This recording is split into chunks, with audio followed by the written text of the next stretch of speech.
السلام علیکم۔ کراچی میں انتہائی افسوسناک واقعہ، سیر و تفریح کی خوشیاں اچانک ماتم میں تبدیل۔ ہوکس بے پر پکنک منا کر جانے والی فیملی کی گاڑی نالے کی دیوار سے جا ٹکرائی، 4 افراد جاں بحق ہو گئے۔ کیا آپ حالات حاضرہ سے آگاہی حاصل کرنا چاہتے ہیں؟ خبر کے پیچھے چھپے اصل حقائق جاننا چاہتے ہیں تو ابھی سبسکرائب کیجئے جل پاکستان کو اور ساتھ ہی گھنٹی کے نشان پر کلک کر دیں۔ آپ کو بتاتے چلیں کہ کراچی ہوکس بے روڈ کے قریب پکنک منا کر واپس جانے والی پنجاب سے تعلق رکھنے والی فیملی کی تیز رفتار گاڑی نالے کی دیوار سے ٹکرا گئی۔ حادثے میں 4 افراد جاں بحق اور 6 زخمی ہو گئے۔ پولیس حکام نے بتایا کہ ہوکس بے روڈ پر تیز رفتار کار ڈرائیور سے بے قابو ہو کر نالے کی دیوار سے جا ٹکرائی۔ حادثہ موڑ کاٹنے کے دوران پیش آیا۔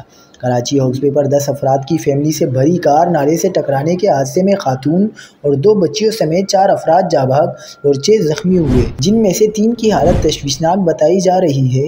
انہوں نے بتایا کہ کار مکمل طور پر تباہ ہو گئی۔ جاں بحق افراد میں خاتون اور بچی بھی شامل ہیں۔ لاشیں اور زخمیوں کو سول ہسپتال منتقل کر دیا گیا۔